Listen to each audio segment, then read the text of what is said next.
Buenas tardes para los que nos están observando.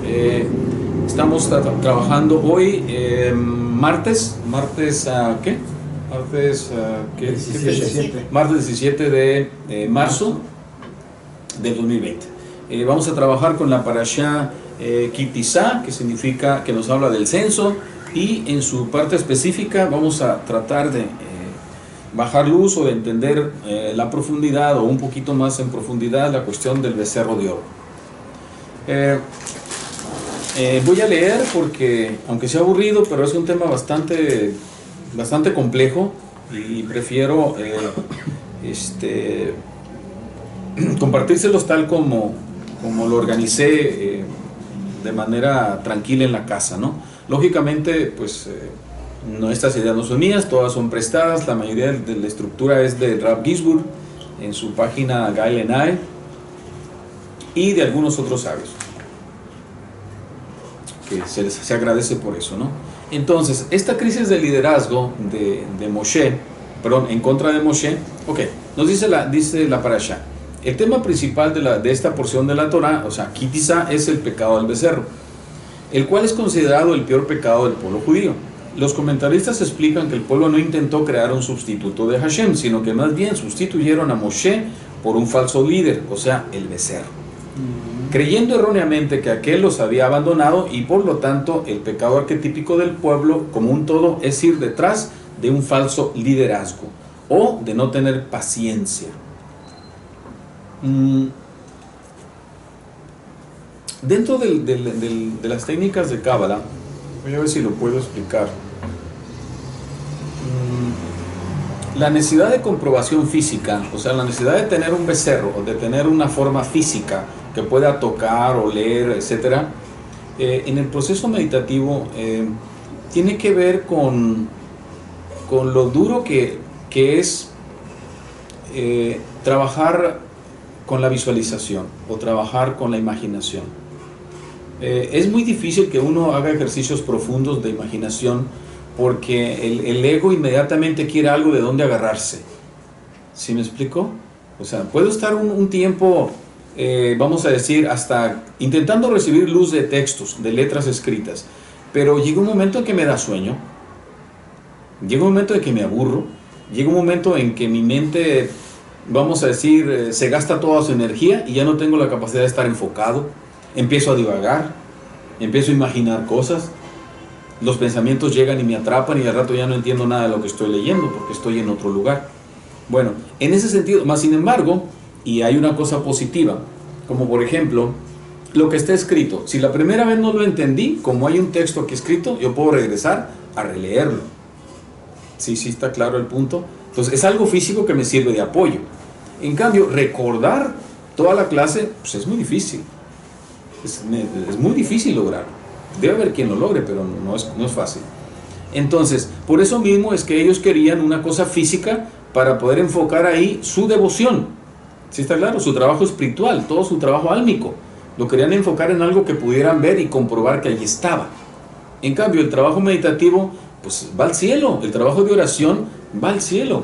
Pero no sabemos si alguien lo recibió o se fue hacia alguna dirección o produjo algún fruto. ¿Sí está claro el punto? Porque el fruto es interno, porque de que hay fruto, hay fruto. Entonces, pero como no lo puedo tocar, como los 5 sentidos no tienen punto de apoyo, como la lógica y el sentido común no pueden agarrarlo, pues es lógico que alguien con poco nivel de paciencia busque algo más concreto. Bueno, de nuevo, no es que estaban rechazando a Hashem, simple y sencillamente querían otro líder, alguien más a quien seguir. Pero en el contexto de que nos comparten los sabios, no sé si en este texto fue donde lo incluí. Bueno, continúo. La rectificación del pecado del falso liderazgo. Aunque los pecados son resultados de nuestra libre elección, hay una razón más profunda por la cual Dios permite que estos pecados ocurran.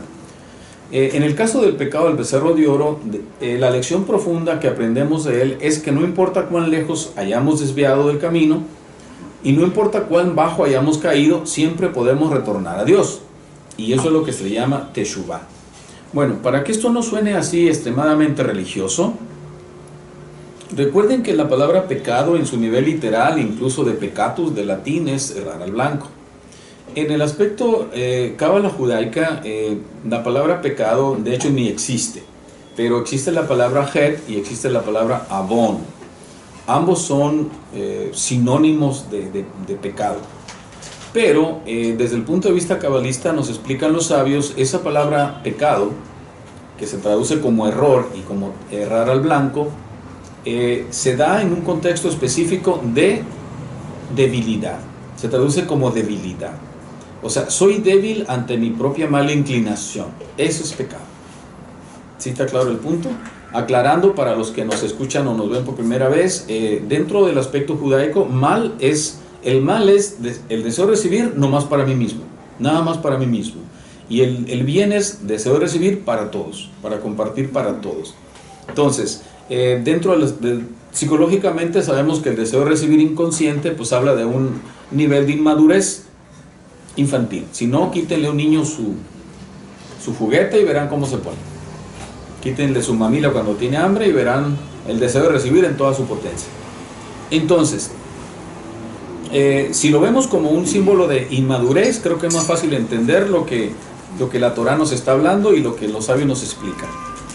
Entonces, dice, hay un verdadero líder en cada generación, llamado el Moisés de la generación. El retorno a Dios más profundo es reconectarse y reidentificarse con el Moisés de la generación, quien recibe inspiración e instrucción directa de Dios y fortalece nuestra conexión con Él.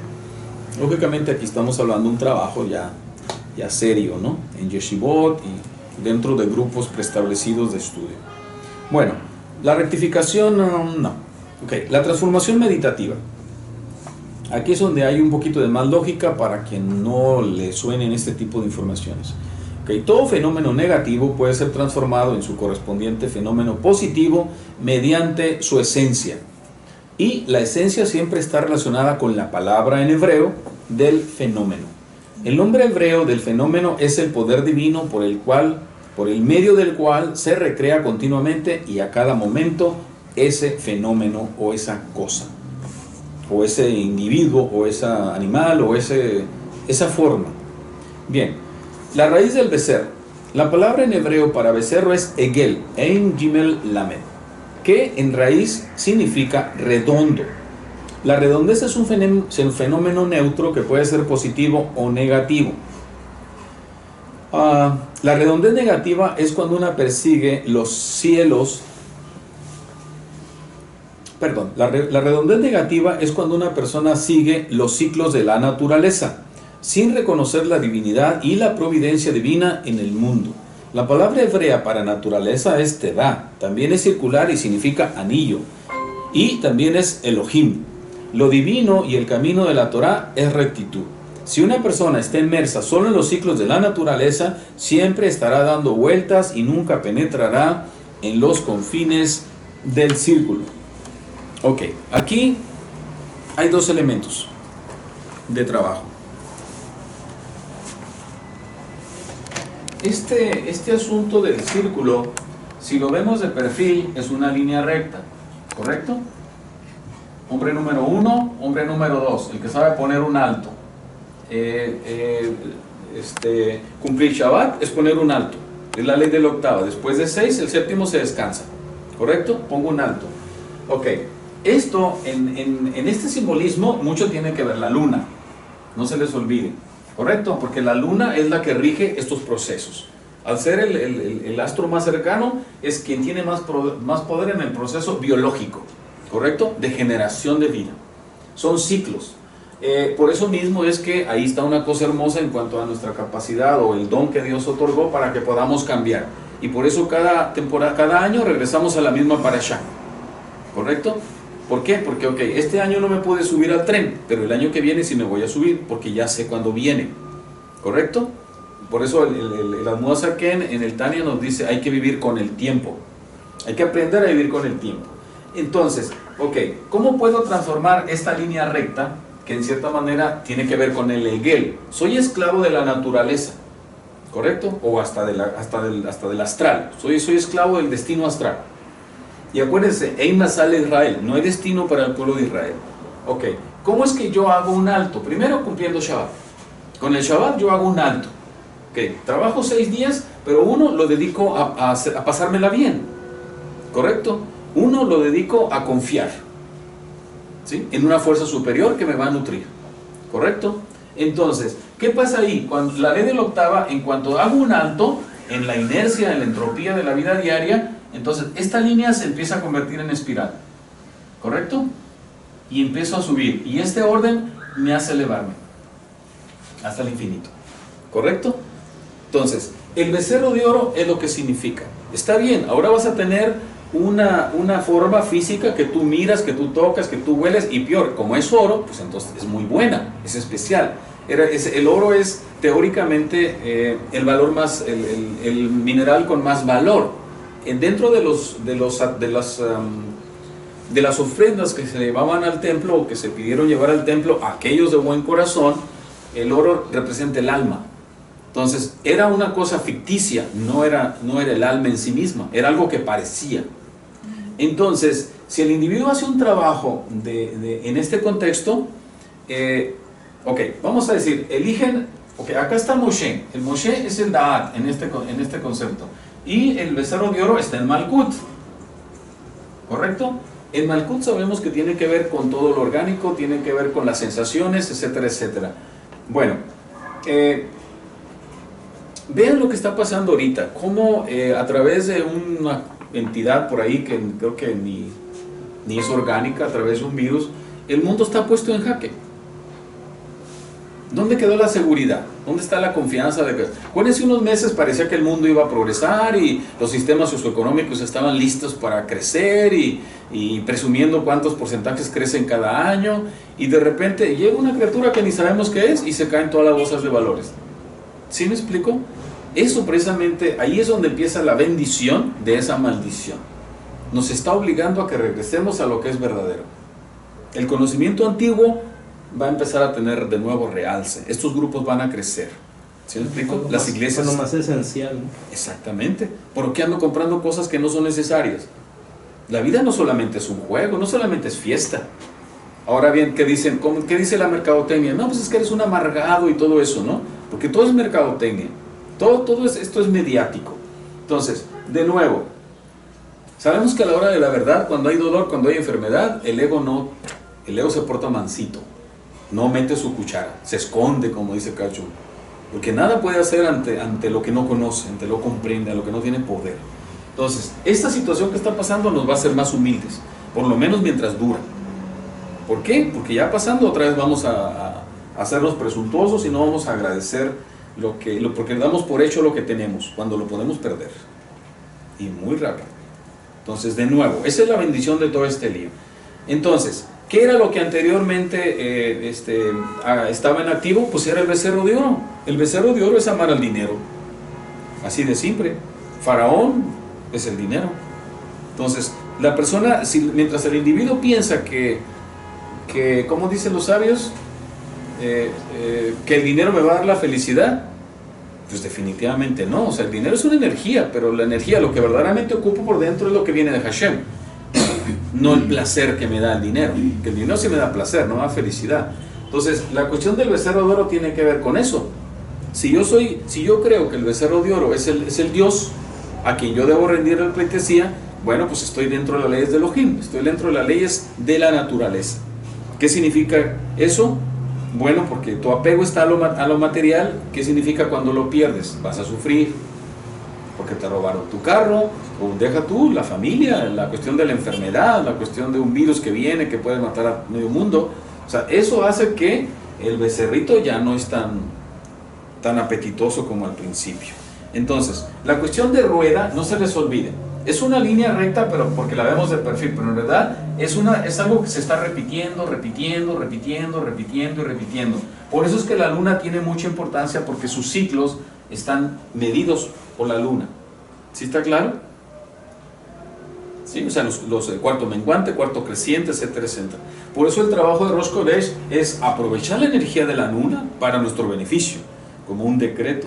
Y también tenemos el ciclo del sol, que son 365 días, pero es que es primavera, verano, otoño e invierno. También son ciclos de 4.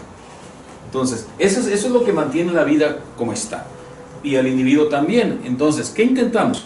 Bueno, salir de este tipo de esclavitud. En cierta manera, los sabios relacionan este orden, porque sí es un orden que mantiene la vida, con Egipto y con Misraim. Misraim es la esclavitud.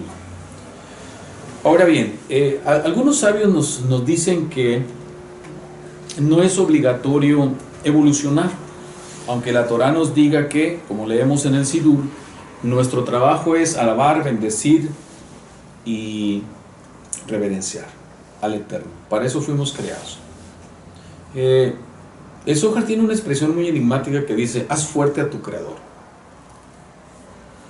Si consideramos lo que cabalísticamente se comparte de que somos creadores de realidades a través de los diferentes mundos, el mundo de la sensación, el mundo del sentimiento, el mundo del pensamiento y el mundo de la emanación, o sea, de arriba hacia abajo, Atzilut, Briah, Yetzirah y Ashá.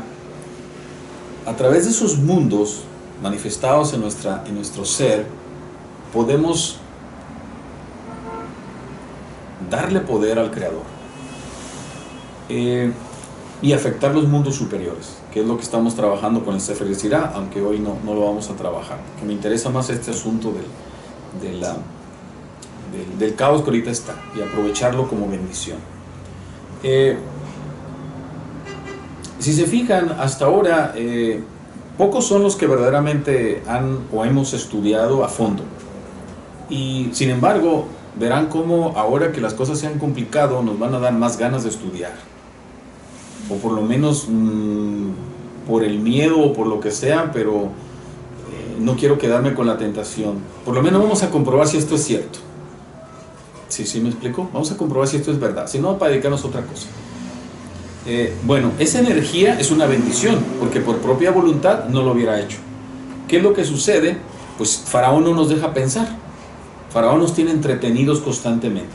Y apúrate, si quieres una lana más, trabaja horas extras, si no te quedas sin trabajo, no vas a tener para la renta, tus chavos... ¿Sí me explico? Eso es Faraón. Ahora bien, y no es que esté mal, tiene su lugar y hay que dárselo, hay que reconocérselo. Lo malo es, o lo negativo, lo cuestionable más bien, es que se convierte en un círculo en el que estoy atrapado. Bueno, pues ese es Hegel, ese es el becerro. Que también tiene que ver con el aspecto psicológico, los círculos viciosos, ¿no? Completamente. Y lo peor es que el individuo llega a un nivel de comodidad. O sea, su zona de confort, aunque le duela, pero está a gusto, porque ya conoce el nivel de dolor. Y como Hashem hasta en lo oscuro está, bueno, tarde o temprano uno se conforma y hasta lo empieza a disfrutar. Gracias a Dios, pues la bondad, la voluntad, el amor siempre está en todas las partes, si no, no soportaríamos la vida. Entonces, como decíamos, dentro del trabajo de rectificación de este falso liderazgo, está el asunto de que no importa qué tan lejos o cuán bajo hayamos caído en el camino, siempre podemos retornar a Dios. Ok, ¿qué es lo que nos demuestra eso? Los 13 niveles de misericordia, ¿se acuerdan? O sea, cuando el pueblo de Israel cae hasta su nivel más bajo, precisamente eso hace bajar el nivel más profundo y de más alta bondad del Eterno. Precisamente por eso en la parashá pasada hablábamos, ¿no? Lo que nos hace caer es lo que nos hace subir, o el motivo de un descenso es para un ascenso mayor. Eso es una gran paradoja, muy difícil de entender o de conceptualizar para quien no esté familiarizado con estos temas. Pero resulta que en la desgracia o en los problemas es cuando el individuo saca sus mejores cualidades. Es cuando hace cosas que ni se imaginaba que era capaz de hacer. En cierta manera, por eso el simbolismo del pueblo de Israel relativo a la aceituna es que, pues, para que salga el aceite, la aceituna debe ser machacada. Muy pesado el simbolismo. También podría utilizarse la historia de la Torá, por así decirlo, donde se supone que en un contexto de la parashá, o sea, se supone que ya habían visto el milagro de Hashem de haberlo sacado de Israel, ya habían visto abrirse el mar, y que es la parte, todo el proceso, o sea, de una elevación de conciencia, ¿no? Entonces llega esa parte del becerro de oro, sería como esa parte de caer, porque ahí es, para mi manera de conceptualizarlo, es que se encierran en la forma, ¿no? Lo que es Hegel. Correcto. No se encierran en la forma, aunque también el simbolismo funciona, sino más bien se dejan atrapar. O sea, porque no es una decisión. Nosotros reaccionamos no porque decidamos reaccionar, sino que es una reacción mecánica. ¿Sí me explico? Si fuera voluntad mía moverme, pues haría bien, pago por ver, pago la consecuencia de lo que decido. Pero lo cuestionable, nos dicen los sabios, es que las cosas no suceden y ni cuenta nos damos hasta que llega el problema, hasta que llega la consecuencia. Decimos, ah, caray, esto no estuvo correcto, yo no quería hacer eso, mi intención no era esa. Precisamente por ello, si estamos conscientes, cuando hay conciencia no puede haber mal. Así tan simple. Por eso la importancia de no reaccionar, y por eso la importancia de guardar silencio, de aprender a guardar silencio. Porque la sabiduría no puede bajar más que a través del silencio. Eso sí, también Chokmah no baja en el vacío. Vacío. Necesita una vasija. Más vale que tenga yo claro qué voy a hacer antes de pedir apoyo al cielo. Antes de que me venga la inspiración o el Ruach HaKodesh, antes de que llegue, más vale que sepa en qué lo voy a usar. Porque si lo pido, Hashem no da lonche. Como dice, ¿para qué pides voluntad si estás acostado? En cambio, si estoy moviéndome, si estoy realizando cosas, como dice Moshe, que la Shejina bendiga la obra de sus manos. Que Hashem, como dice, fortalezca la obra de nuestras manos, la siente. Pero en la acción, no dice en la meditación Hashem te va a bendecir, no. Va a bendecir tu trabajo. Y a ti, lógicamente. Entonces, dentro de este contexto que aparentemente suena muy religioso, en realidad no es más que psicología aplicada y con sus múltiples niveles de interpretación y de posibilidades de ponerlo en práctica. Ahora bien, Elohim, no se nos olvide que es de matemática 86 y es la mismo que de la palabra Tevá, que significa la naturaleza. Y la naturaleza se mueve en círculos. Ok, ¿sí está claro el concepto de círculos? Son ciclos, perdón, no círculos. Pero bueno, un ciclo es un círculo. Por algo lo de Hegel, que tiene que ver con redondo. Y aquí el misterio, ahora sí que el misterio a estudiar o de entender sería cómo lo redondo se puede hacer espiral. Bueno, lo primero básico es uno de los mandamientos que habla la parasha anterior, que sigue me parece, o esta, el Shabbat. Guardarás el Shabbat. Ese es el primer alto que convierte el círculo en una espiral. La ley del octavo. La ley del octavo. Bueno, entonces, retomando. Otro de los cuestionamientos que los sabios nos marcan es, en relación al becerro de oro, es en la forma simple, en la vida común, es que le damos más importancia a la forma y no a lo que contiene. ¿Sí está claro ese punto? O sea, no vas a adorar a la forma, vas a adorar al Creador. No vas a poner atención en la forma, ni siquiera en meditación. Por eso, como dicen algunas escuelas, si ves un Buda, mocha la cabeza. O sea, si ves en meditación profunda, Baruch Hashem y se logre, alguien recibe una imagen, lo importante no es qué significa la imagen, sino qué hay atrás de la imagen. ¿Sí está claro? Y más vale que yo no lleve, está prohibido tener otros dioses, más vale crear imágenes, más vale que yo no lleve una idea preconcebida o una imagen preconcebida o una expectativa preconcebida, porque eso es lo que voy a recibir. ¿Sí me explico? Y también lo que hay en las emociones también lo vas a... En el área inconsciente. ¿Sí? Aunque yo hable bonito y tenga todo apropiado, pero si hay todavía temor, orgullo, vanidad o algún tipo de frecuencia baja, en el área inconsciente, eso es lo que se va a proyectar y eso es lo que me va a regresar. Por eso los sabios nos dicen, si cuando hacemos un llamado de madurez al cielo, el cielo nos contesta acrecentando nuestros defectos, porque de esa manera ya no vamos a poder evitar trabajarlos, ¿sí? Antes los escondía, los ignoraba, me hacía pato. Pero si de verdad estoy diciendo, ya estoy preparado, écheme lo que sigue, bueno, pues ahí te va. Se van a notar mucho tus defectos. Y no se nos olvide lo que el profeta decía, me parece que era Elías, Eliahú, o Isaías, no lo recuerdo, discúlpeme por ello, que dice: ¿hasta cuándo vas a defender tus defectos como virtudes? Bueno, y ahí viene la justificación, ¿no? El montón de justificaciones que usa el ego precisamente para defender su liderazgo. Entonces, continuamos con el trabajo de este rap.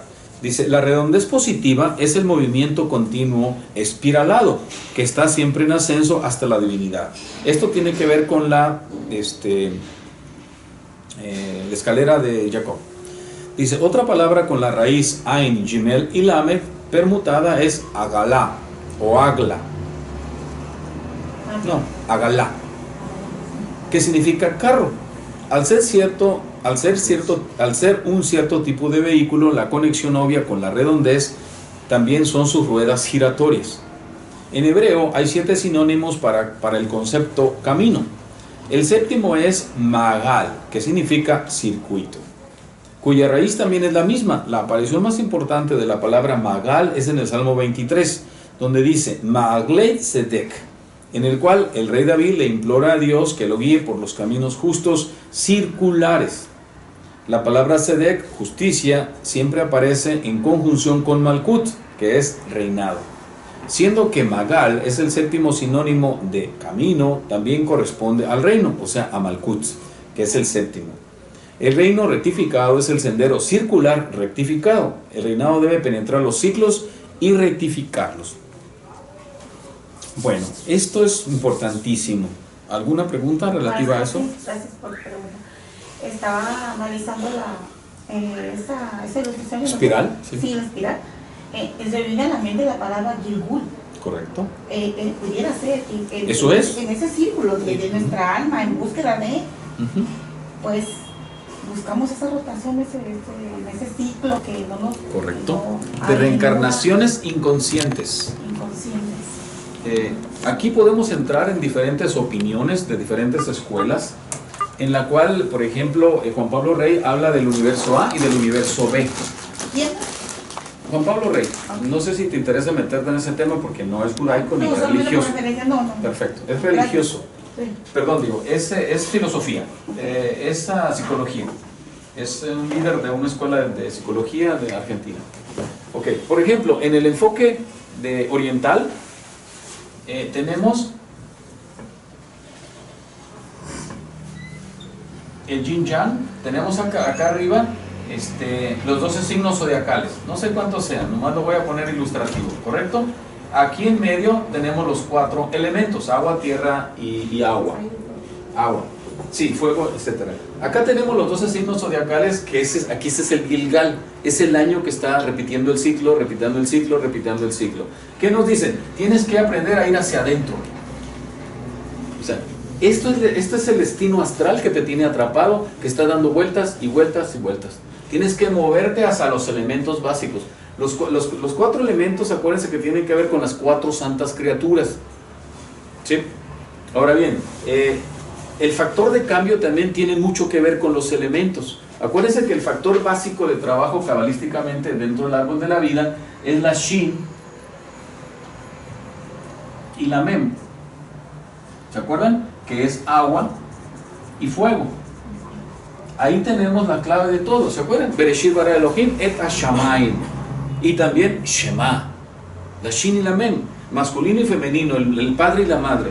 Todo lo que podemos obtener es la unión entre el padre y la madre, ¿correcto? Para poder movernos hacia el centro, ¿correcto? Ahora bien, acá arriba, afuera del Gilgal, está el drama, ¿verdad? Aquí el individuo es esclavo de todo, de sus apetitos, de sus miedos, de todo, es esclavo, no tiene poder para hacer un alto.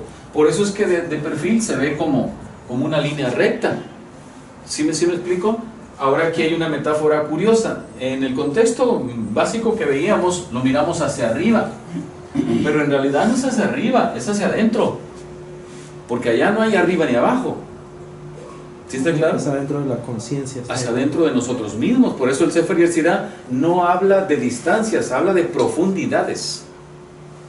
¿Sí está? Desde aquí tenemos que empezar a trabajar.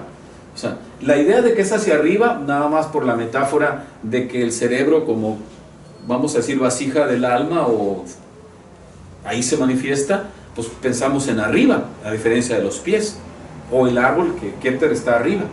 Pero en cuanto al autoconocimiento, no hay arriba ni hay abajo, hay adentro. Y lógicamente, pues ahí también sí podemos trabajar ya con las 6 direcciones. 3 dimensiones, que es la base de las 3 dimensiones, y obviamente tiene que ver con Seir Anpin.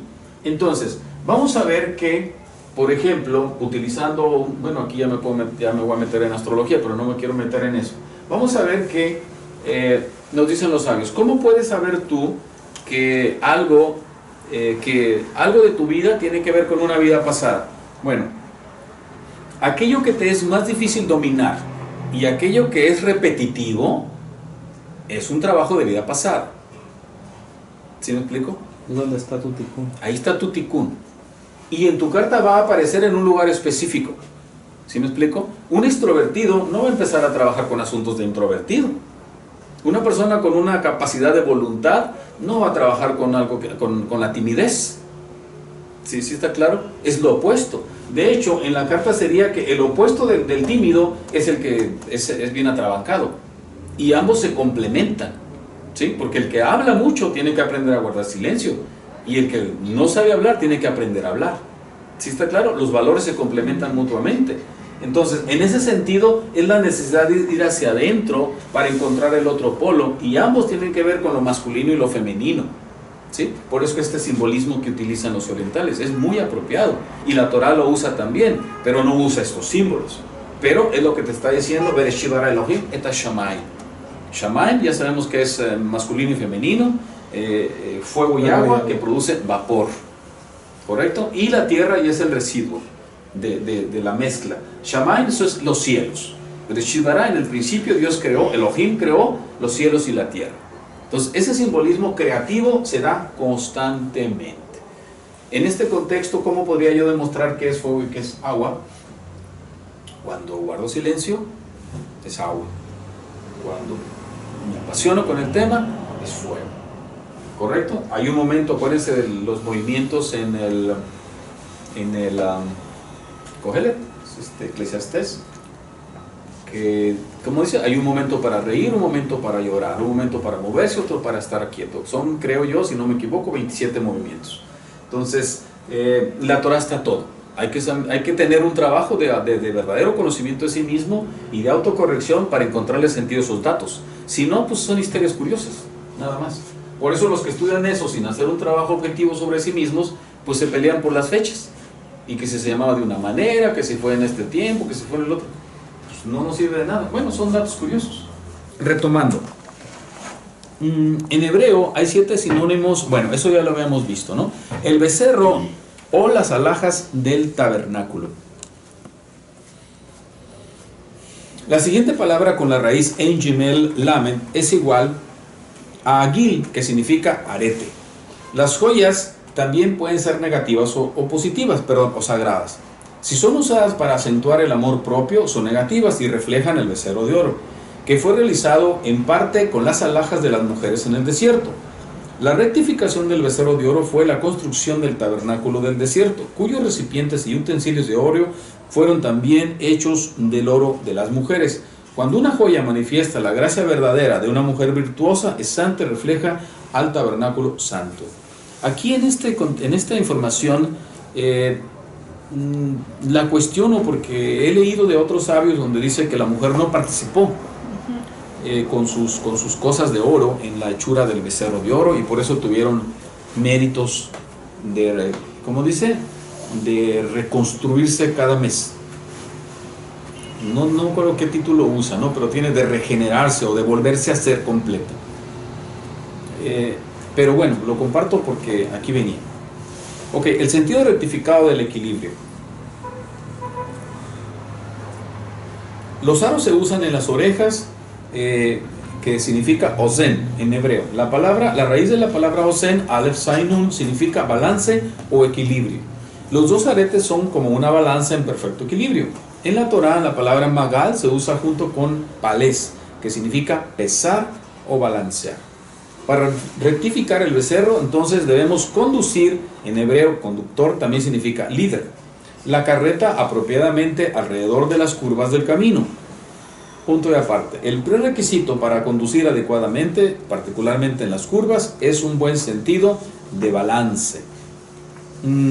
Este es el secreto de la rectificación del becerro de oro. En su sentido de balance interior o el líder rectificado, tiene una herramienta esencial con la cual recorrer los peligrosos caminos circulares del mundo y conducir a su pueblo hacia la era del Mashiach.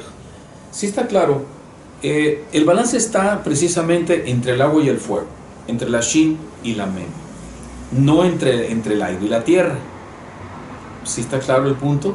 ¿Por qué? Porque el máximo nivel de potencialidad en cuanto al efecto de choque está entre el agua y el fuego. ¿Sí? Entre el viento y el agua, pues nomás levanta olas, pero no produce una cosa nueva como sería el vapor. Pues en cambio el agua y el fuego, sí. Por eso son simbolismos del padre y la madre y de lo masculino y de lo femenino, tal como la Torá no lo explica. Incluso el rabino Gizmo dice que al hablar también producimos, ocupamos los dos elementos, ¿no? Sí. El fuego y el agua. No solamente lo ocupamos, sino que lo estamos poniendo en funcionamiento. El calor del cuerpo y el agua del cuerpo, obviamente al abrir la boca con la palabra, produce vapor. Entonces ahí es Shamaim. Cuando hacemos, en el acto de hablar, y acuérdense del poder de la palabra, y por qué este libro se llama Shemot, que significa nombres. Y por qué nos dice desde un principio que cada cosa, el poder esencial, se le da con el nombre en hebreo, y de ahí viene la facultad de poder cambiar la realidad a partir del nombre, y hasta sería como raíz de los famosos spells de los magos, de los decretos que cambian la realidad. Y eso no está tan lejos de nosotros. Una persona con problemas de cualquier índole, o sea, de limitación, porque también no sé si leyeron la información que les envié, donde nos dicen que, nos dice este rab, no recuerdo su nombre, ahorita lo veo, todo el error, todo el pecado está en el ojo del que mira. ¿Sí me explico? O sea, por eso en Masal de Israel, o sea, no hay destino para el pueblo de Israel, porque el destino para el pueblo de Israel es la nada. Tenemos que aprender a accesar a la nada. Shalom, adelante de él. ¿Sí me explico? En el contexto del protocolo cabalista, ¿cuál sería? Pues el bitul, la autoanulación. Así tan sencillo como esto. Adelante. Bueno. Ok, retomando,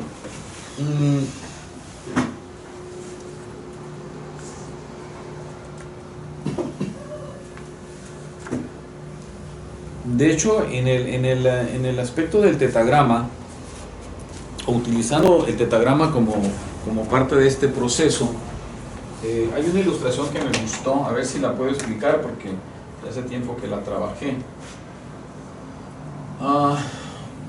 Así de forma simple, ¿no? No me pidan que use mis grandes dotes de dibujante.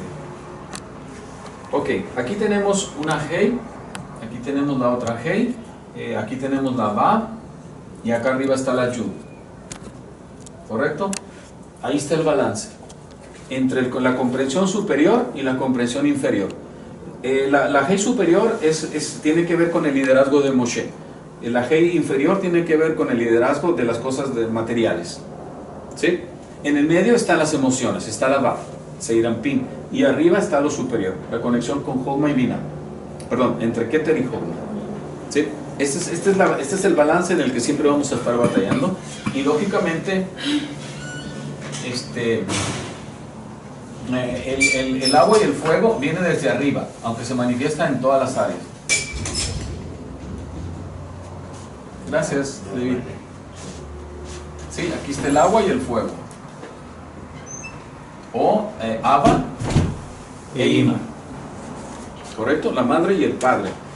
También tiene que ver con lo positivo y lo negativo, y lo masculino y lo femenino. ¿Correcto?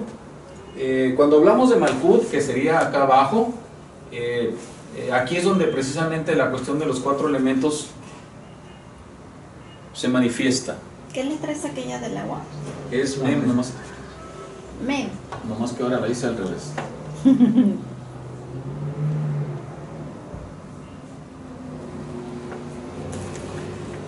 Ya sabemos que aquí está más gordita, ¿no? Y esta área está... Y aquí también, pues sabemos que son 3 yud.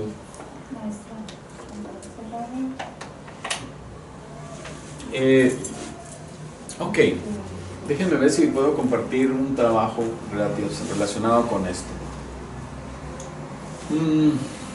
Vamos a pensar en un trabajo meditativo en relación al Tzimtzum, un Tzimtzum, hacer un Tzimtzum, hacer un alto interior. Cuando va cerrada, cuando lleva esa cresta, está abierta la mem. Cuando es mem sofi, va cerrada el cuadrado. No. ¿No? No importa. No, o sea, la Samek, que sería la mem cerrada, es diferente a esta. Esta siempre es mem. Por eso le digo que no va cerrada. Cuando va así con esa forma va abierta. No, sí, pero esta mem no cambia. Esta mem siempre es así. Okay. ¿Correcto? Sí. Lógicamente, como tú dices, cuando se ocupa una mem al final, pues ahí sí ya es una Samek. ¿Correcto? Pero esta no cambia. Aquí se me pegó porque se me pasó. No, nunca va cerrada. Esa no cambia. Pero eso es hebreo. Ok, entonces, el proceso creativo, para poder aquietarme, el balance precisamente va a estar entre el silencio y la acción. Entre que yo reacciono a un estímulo, ya sea que sea un pensamiento o un recuerdo, una imagen. En ese proceso, vamos a decir que logré un estado de quietud. Y ahorita, si gustan, les comparto un ejercicio práctico sobre esto. Porque en el momento de crisis que estamos, creo que valdría la pena compartirlo. Si el individuo hace ese trabajo de balance, de hecho ahorita lo estoy haciendo, como compartía Moshe, en el proceso de que el calor de mi cuerpo y el agua de mi cuerpo se están fusionando cuando yo hablo. ¿Sí está claro? Al hablar está saliendo el aire que tiene vapor, que produce vapor. ¿Sí? Es aire y agua. ¿Correcto? Entonces, ustedes están haciendo este proceso. En ustedes se está dando este proceso, independientemente del nivel de atención que tengan, porque está llegando la chispa de una idea diferente o nuevo, ¿correcto? Hay un nuevo entendimiento, hay una reacción emotiva, aunque no quieran, dependiendo del efecto que le produzcan a ustedes lo que están escuchando o qué tan abiertos están a lo que están escuchando y qué tanto se identifican con ello, ¿correcto? Eso obviamente implica el entendimiento de lo que escuchan. Y después se va a manifestar físicamente. Ahora bien, ¿qué podría hacer esto? Pues el ejemplo común. Yo empiezo a hablar de un limón o empiezo a hablar de unos taquitos de carne asada bien ricos y todo eso y empiezo a echar saliva. ¿Sí está claro? Hay un efecto en lo fisiológico, en la última hey que tiene que ver con Malkut. Ese proceso creativo se da todo el tiempo.